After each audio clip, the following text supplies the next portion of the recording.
Assalamualaikum warahmatullahi wabarakatuh. Halo teman-teman semua, selamat datang kembali ya di channel Biko Story. Channel yang membahas berbagai hal, kisah dan juga kasus dalam kemasan cerita bergambar. Sebelumnya, admin ucapkan terima kasih untuk teman-teman yang sampai saat ini masih memberikan dukungan kepada channel ini. Dan untuk teman-teman yang baru saja bergabung, mohon dukung admin juga ya dengan cara like, subscribe serta aktifkan lonceng notifikasinya, sehingga kalian tidak akan ketinggalan update setiap ada video baru dari channel Biko Story. Oke, jika sebelumnya admin sudah mengangkat atau mengulas berbagai kisah horor, maka di video kali ini admin akan merefresh topik yang berbeda, yakni mengenai fenomena suatu wabah yang kala itu terjadi di benua biru atau benua Eropa, yang kemudian peristiwa ini dikenal dengan sebutan Black Death. Nah, tentunya ini merupakan sejarah yang sangat penting, yang jika kita coba renungkan, wabah Black Death tidak hanya sekedar merugikan manusia, tetapi juga memberikan pelajaran yang sangat berharga dalam menangani suatu wabah. Sebelum melanjutkan videonya, terlebih dahulu admin perlu memberikan disclaimer bahwa video ini sama sekali tidak bertujuan menakut-nakuti. Tetapi justru sebaliknya, kita harus sangat bersyukur dengan kehidupan kita yang saat ini. Pengetahuan medis sudah jauh lebih maju, juga penanganan suatu wabah yang tentunya sudah jauh lebih baik. Nah, kita kembali ke masa di mana Black Death muncul, yakni muncul pada pertengahan 1300-an dan mencapai Eropa pada tahun 1347. Sejarawan mencatat, awalnya wabah ini muncul ketika kapal-kapal mendarat di pelabuhan Italia. Di dalam kapal itu ditemukan beberapa orang yang sudah mati dan juga sekarat. Korbannya merupakan awak dari kapal itu sendiri. Sebagian besar kru pada kapal itu sudah meninggal, dan yang masih bertahan hidup terlihat sangat mengkhawatirkan, yang pada saat itu terlihat bisul-bisul besar yang terlihat di seluruh tubuhnya. Orang-orang Eropa terjangkiti wabah ini dengan sangat cepat. Wabah itu sangat menular dan juga sangat mematikan. Gelombang pertama dari wabah ini berakhir sekitar tahun 1350. Tetapi celakanya, rupanya beberapa ratus tahun kemudian, wabah ini kembali muncul. Kemunculannya dimulai di Asia dan kemudian menyebar ke Eropa. Inggris Raya mengatakan bahwa London adalah kota yang pertama kali dilanda, yaitu sekitar tahun 1665. Wabah hitam itu kemudian menyebar lagi dan langsung menewaskan ribuan jiwa. Yang mengejutkan, menurut CDC, ada spekulasi bahwa pada masa itu wabah ini sudah digunakan sebagai senjata biologis. Seorang penulis Italia bernama Gabriele de Mussi menulis bahwa Eropa sudah menyadarinya di sekitar tahun 1340-an, yaitu ketika kerajaan Tartar dan Saraken hampir musnah karena penyakit yang mematikan. Pedagang yang ada di sana pada waktu itu melarikan diri sebelum wabah terjadi, dan pada saat itu terjadi di sebuah kota yang bernama Kaffa. Tak lama sebelum orang Tartar mengepung kota selama 3 tahun, menjelang akhir, pasukan mereka rupanya mulai sekarat karena wabah yang sama. Para komandan kemudian memerintahkan pasukannya untuk membawa mayat itu ke sebuah kapal dan dibawa ke kota. Akhirnya, beberapa orang melarikan diri dari Kaffa untuk kembali ke Eropa. Tetapi pada saat mereka meninggalkan kota, mereka sebenarnya sudah terinfeksi. Dan dari sanalah wabah itu mulai meluas. Dalam masa-masa tragedi itu, akhirnya terjadi kekurangan tenaga kerja setelah wabah mematikan menyerang banyak orang. Menurut Ole J. Benedicto dari University of Oslo, edisi Black Death pada abad ke-14, referensi tersebut mengatakan wabah itu menewaskan sekitar 50 juta orang atau sekitar 60% dari seluruh populasi Eropa. Itu berarti benua tersebut akhirnya kekurangan banyak buruh dan juga pekerja profesionalnya. Dan ketika wabah hitam itu muncul lagi di abad ke-17, muncullah tugas-tugas mengerikan yang dilakukan oleh sebagian orang dengan harapan untuk menghentikan penyebaran penyakit itu. Yang pertama adalah the searchers atau para pencari, yang biasanya dikerjakan oleh para wanita yang lebih tua. Mereka ditugaskan untuk mengunjungi banyak keluarga, memeriksa yang sudah mati dan juga sekarat, kemudian mendata siapa saja yang sudah terinfeksi.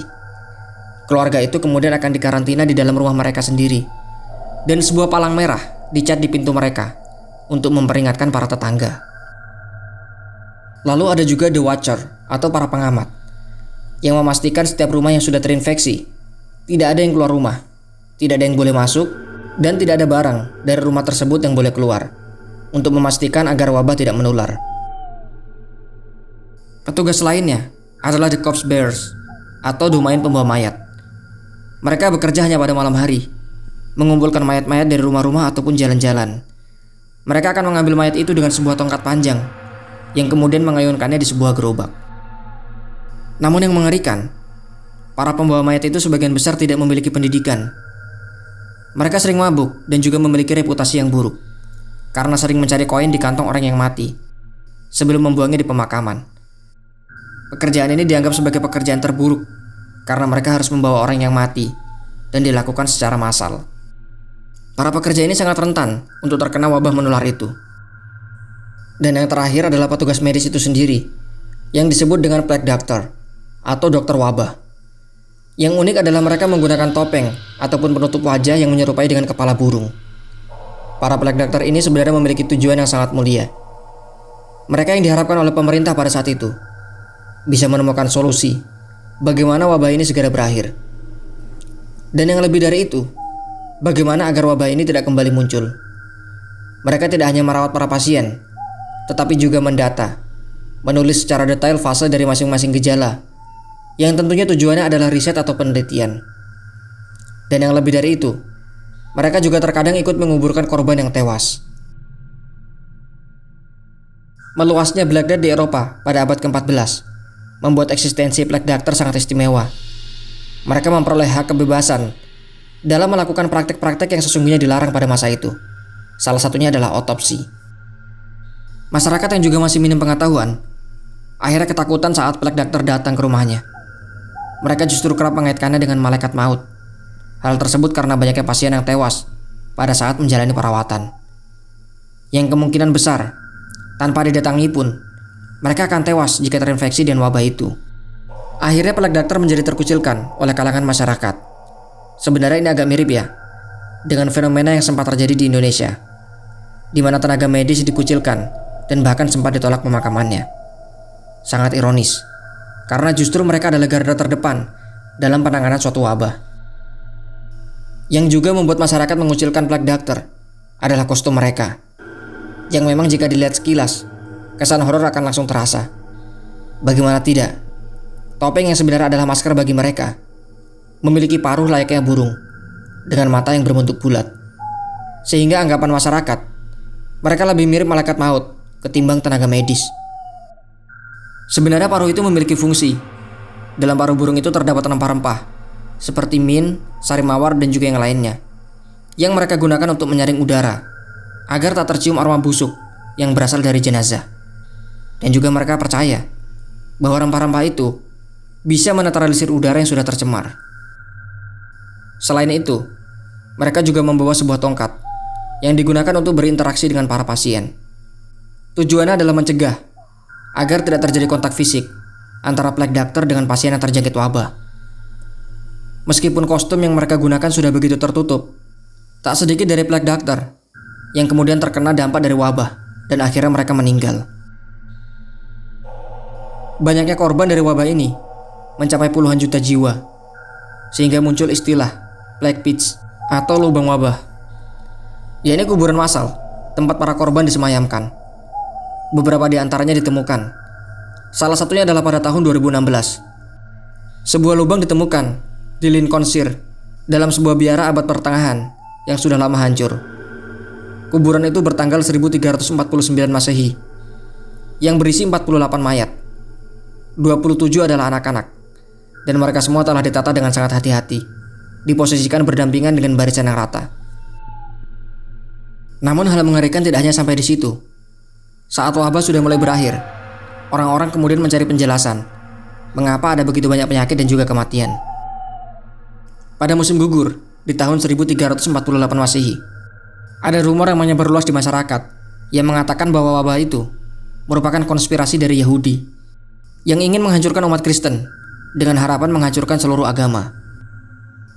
Rumor itu beredar di sekitar Savoy dan juga Danau Jenewa, di mana sekelompok orang Yahudi yang diduga bertindak atas perintah dari seorang Rabi Peyret telah memulai sebuah rencana yang tujuannya adalah meracuni orang-orang Kristen di Italia di Perancis dan juga di Swiss. Menurut University Fordham, orang-orang Yahudi inilah yang kemudian ditangkap dan juga disiksa. Mereka dipaksa mengakui pernyataan itu. Berita itu kemudian langsung tersebar di sepanjang sungai Rhine dan akhirnya mengakibatkan demo besar-besaran. Ratusan kota dan dusun dibakar dan ribuan orang Yahudi langsung dieksekusi oleh massa yang mengamuk. Pembantaian yang brutal itu meluas dan bahkan dikatakan berlangsung selama 3 abad. Setidaknya, itulah gambaran yang terjadi ketika hoax merajalela. Pada saat itu masyarakat dalam keadaan kalut dan juga bingung. Sehingga ketika muncul sebuah informasi, mereka langsung meresponnya dengan cepat. Dan sebenarnya ada satu lagi pemeran yang harus disebutkan, dan kali ini justru memiliki jasa yang sangat besar, yaitu para penyintas. Mereka lah yang memberi informasi bagaimana keadaan pada saat itu. Informasi berharga ini yang kemudian menjadi pembelajaran dalam menangani wabah ke depannya. Oke, demikian kisah yang bisa menceritakan ke kalian mengenai wabah Black Death. Dan yang pastinya masih banyak sekali yang belum admin sebutkan dalam video ini. Bagi kalian yang tahu dan ingin menambahkan informasi lainnya, atau mungkin ingin memberikan koreksi, silakan tuangkan pendapat kalian dalam kolom komentar. Admin rasa cukup sampai di sini, dan kita doakan saja semoga pandemi yang terjadi pada saat ini bisa cepat berlalu. Selalu jaga kesehatan kalian dan nantikan video selanjutnya dari channel ini. Sampai jumpa kembali ya. Wassalamualaikum warahmatullahi wabarakatuh.